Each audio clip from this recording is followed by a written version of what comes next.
Baik,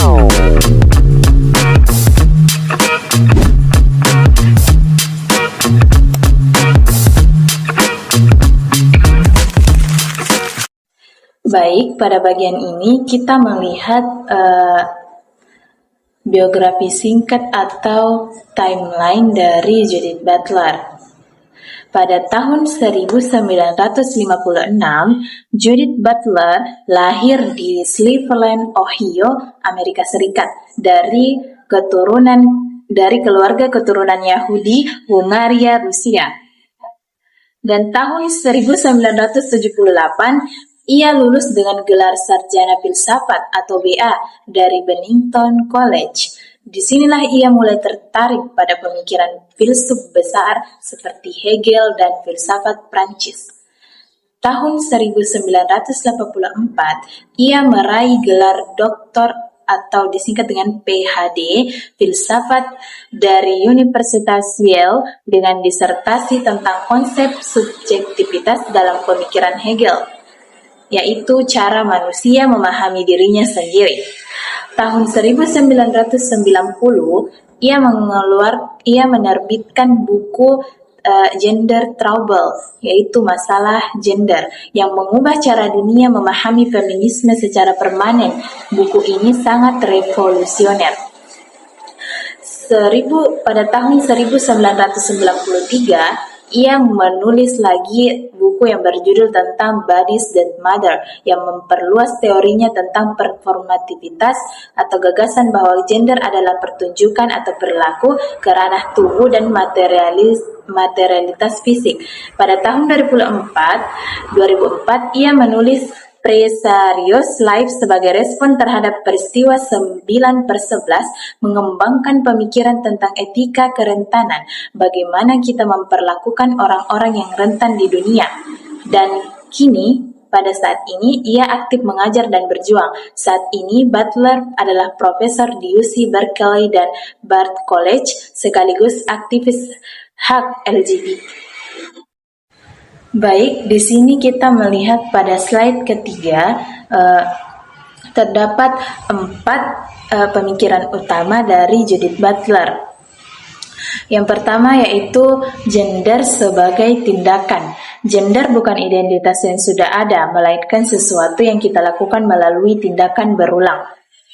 Jadi, banyak orang berpikir bahwa gender merupakan sesuatu yang sudah ada sejak lahir, seperti pernyataan kepada seseorang bahwa kamu adalah laki-laki atau perempuan secara alami. Nah, di sini Butler menolak pandangan tersebut. Menurutnya, gender itu tidak ada sebelum tindakan, tetapi ia baru ada ketika kita melakukannya. Contohnya seperti cara kita berpakaian, cara bicara, cara duduk, ataupun cara bergaul. Semua itu adalah suatu tindakan gender yang kita ulangi setiap hari. Karena kita melakukannya terus-menerus sejak kecil, kita jadi merasa seolah-olah itu adalah jati diri kita. Padahal sebenarnya hal itu adalah hasil dari pembelajaran sosial. Analoginya itu seperti seorang aktor akting dalam sebuah panggung peran teater. Kalau aktor tersebut memainkan peran yang sama setiap hari selama bertahun-tahun, maka lama-lama dia akan merasa itulah dirinya yang sebenarnya. Terus yang kedua, ada heteroseksual matrix. Jaringan wacana yang memaksa koherensi seks, gender, hasrat heteroseksual sebagai norma yang tampak alami. Heteroseksual matrix adalah sebuah istilah Butler untuk menggambarkan sebuah sistem tidak terlihat dalam masyarakat yang memaksa mereka untuk mengikuti paket lengkap. Banyak orang yang menganggap paket ini sebagai sesuatu yang normal dan alami, padahal sebenarnya ini merupakan konstruksi sosial yang telah dipaksakan. Siapapun yang keluar dari paket ini dianggap aneh, menyimpang ataupun tidak normal, padahal justru menurut Butler bahwa tidak ada sesuatu yang benar-benar alami dari sistem ini. Semuanya itu adalah hasil dari budaya dan kekuasaan. Analoginya seperti sebuah paket bundling dari kelompok masyarakat yang dimana jika ada bayi lahir dengan jenis kelamin laki-laki, maka dia akan diajarkan harus berperilaku maskulin dan harus tertarik pada perempuan. Siapa yang membuat aturan ini? Ya, masyarakat itu sendiri. Terus yang ketiga, ada iterabilitas. Setiap pengulangan gender membuka celah penyimpangan. Perubahan terjadi lewat subversive repetition, bukan revolusi tiba-tiba. Iterabilitas berasal dari kata iterasi yang artinya pengulangan. Ide utama Butler dalam hal ini adalah gender bisa terbentuk karena kita mengulang-ulang perilaku yang sama setiap harinya. Tapi setiap kali kita mengulanginya, pasti akan selalu ada sedikit perbedaan kecil yang tidak pernah persis 100% sama. Nah, celah kecil inilah yang digunakan untuk bisa melakukan perubahan dan perlawanan. Subversive repetition ada artinya yaitu melawan norma gender bukan dengan revolusi besar-besaran, tetapi dengan sedikit demi sedikit mengubah cara kita dalam mengulangi peran gender tersebut. Contohnya seperti laki-laki yang mulai berani untuk memakai warna pink, lalu perempuan yang berani untuk memimpin perusahaan besar. Nah, orang seperti itulah yang mengekspresikan gender di luar norma yang biasa. Dan perubahan-perubahan kecil itu, jika dilakukan secara terus-menerus oleh banyak orang, maka lama-kelamaan akan mengubah norma masyarakat secara keseluruhan.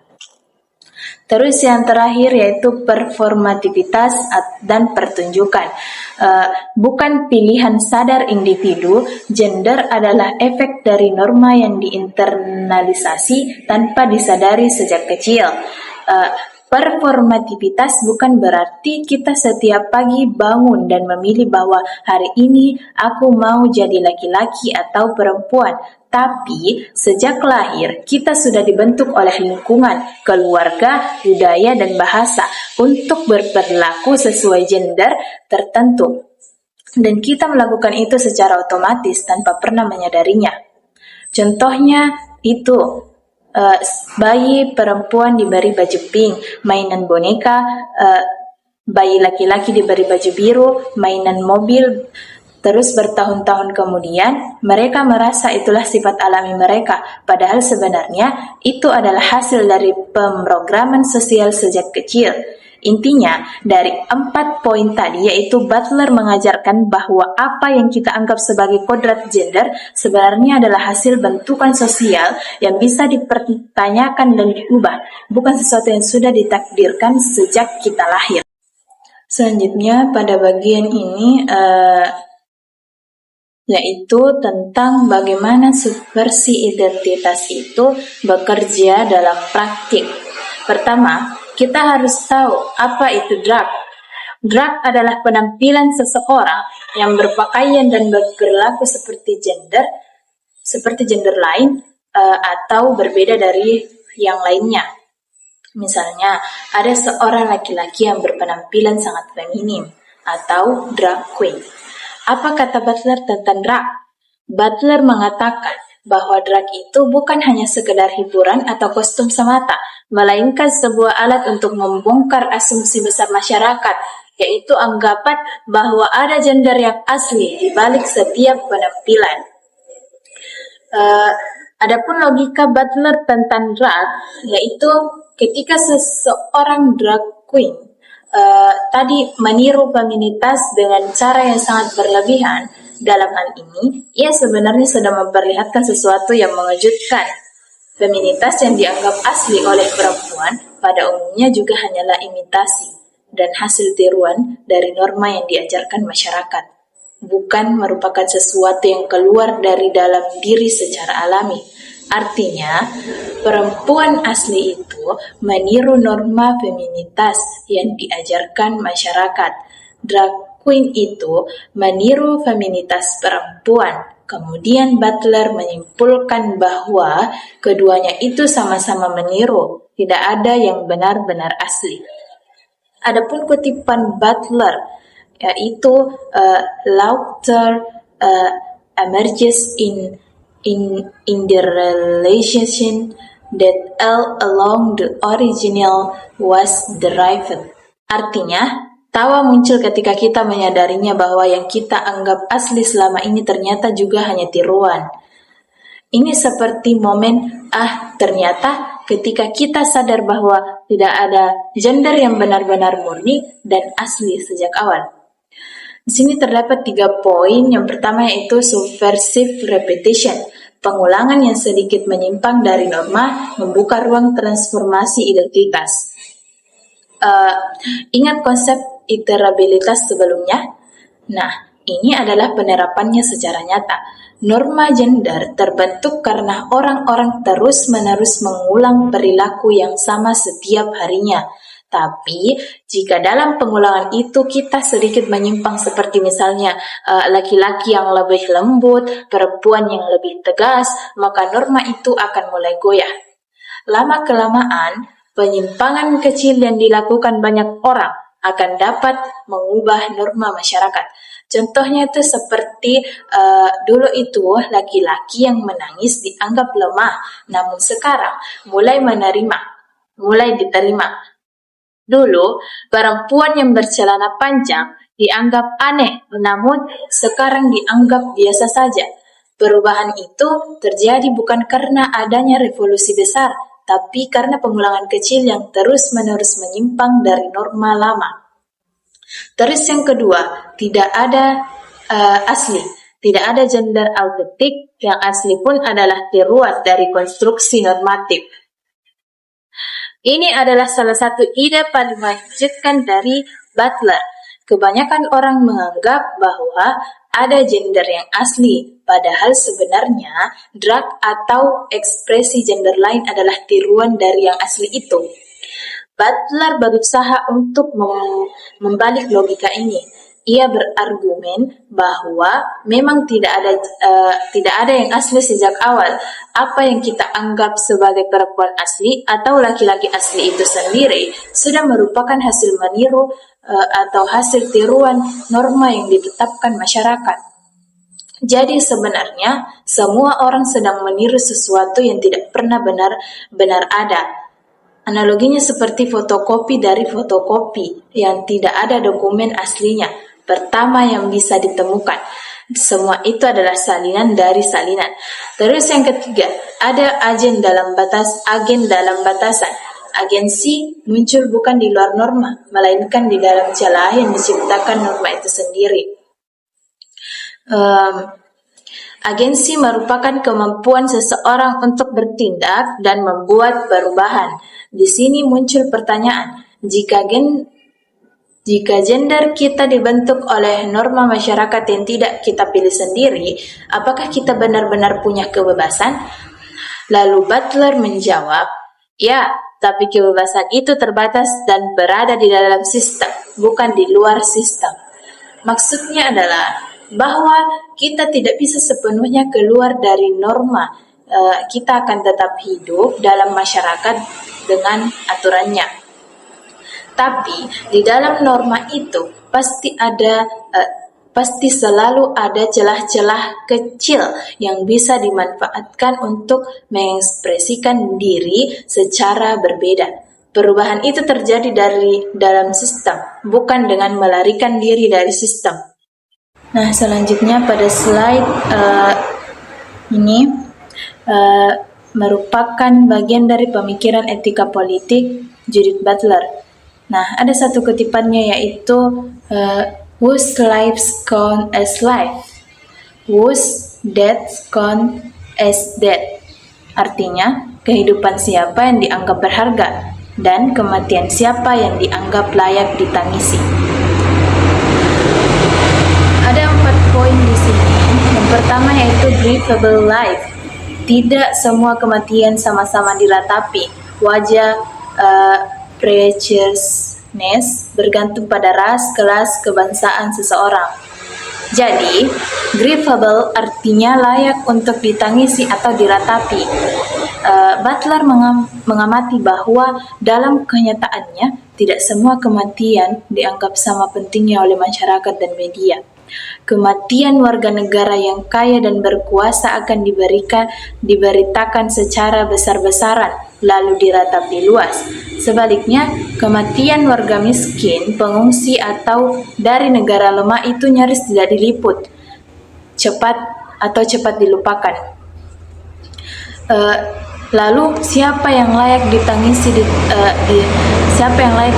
ditentukan oleh ras, kelas sosial, dan kebangsaan, bukan oleh nilai kemanusiaan yang setara. Contohnya, ada satu orang Barat meninggal dalam bencana bisa mendapat liputan berhari-hari, sementara ratusan korban dari negara berkembang hanya mendapat satu paragraf berita. Terus yang kedua ada kritik pasca 9/11. Respon AS terhadap terorisme menciptakan korban sipil baru. Siapa korban tergantung narasi kekuasaan. Setelah tragedi 9/11, Amerika melancarkan perang melawan teror. Butler justru mengkritik bahwa korban 9/11 di Amerika itu diratapi, dimuliakan, dikenang. Dan korban sipil di Afghanistan dan Irak akibat serangan balasan itu diabaikan, tidak dianggap korban. Nah, menurut Butler, siapa yang disebut korban dan siapa yang disebut musuh bukan ditentukan oleh fakta, tapi oleh narasi yang dibangun oleh kekuasaan, pemerintah, militer, dan media. Intinya adalah bahwa kekuasaan memutuskan nyawa mana yang berharga dan nyawa mana yang tidak penting. Terus yang ketiga, kerentanan ontologis. Semua manusia secara ontologis rentan. Kerentanan bersama ini menjadi dasar etika lintas batas negara bangsa. Kita perlu tahu, ontologis itu menyangkut hakikat keberadaan sesuatu yang mendasar dan tidak bisa dihindari. Butler berkata, semua manusia tanpa terkecuali pada dasarnya adalah makhluk yang rentan. Kita semua bisa sakit, terluka, kehilangan, dan mati. Nah, kerentanan universal inilah yang seharusnya menjadi dasar bagaimana kita memperlakukan sesama manusia, bukan ras, bukan kebangsaan, dan bukan agama. Karena kita semua sama-sama rentan, maka etika dan rasa tanggung jawab kita tidak boleh berhenti di batas negara. Penderitaan manusia di negara lain tetap harus kita pedulikan atau samaratakan. Analoginya sederhana, seperti perasaan empati ketika melihat orang lain kesakitan, kita ikut merasakan karena kita tahu rasanya sakit. Itulah dasar dari etika kemanusiaan sejati. Terus yang keempat, Friends of War. Media dan negara membingkai kehidupan mana yang terlihat sebagai layak dilindungi atau diratapi. Jadi Friends itu adalah bingkai atau cara pandang yang digunakan untuk melihat sesuatu. Butler berkata bahwa media dan negara aktif memilih mana yang kita lihat dan mana yang kita abaikan.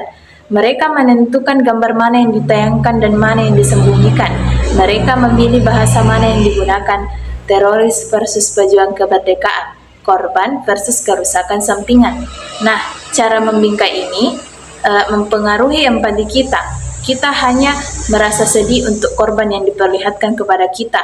Contoh nyatanya, media Barat sering menampilkan wajah dan nama korban dari negara mereka secara detail, sementara korban dari pihak lain hanya ditampilkan sebagai angka statistik tanpa wajah dan nama. Ketika korban tidak punya wajah, kita tidak merasa perlu berduka. Itulah cara Friends bekerja mengontrol empati kita. Nah, yang terakhir yaitu ada sumber dan referensinya.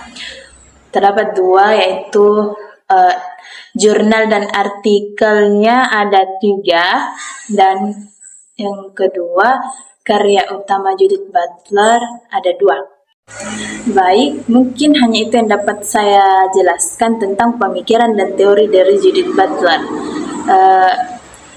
Kurang dan lebihnya mohon dimaafkan. Wabillahi taufiq wal hidayah. Assalamualaikum warahmatullahi wabarakatuh. Bye-bye.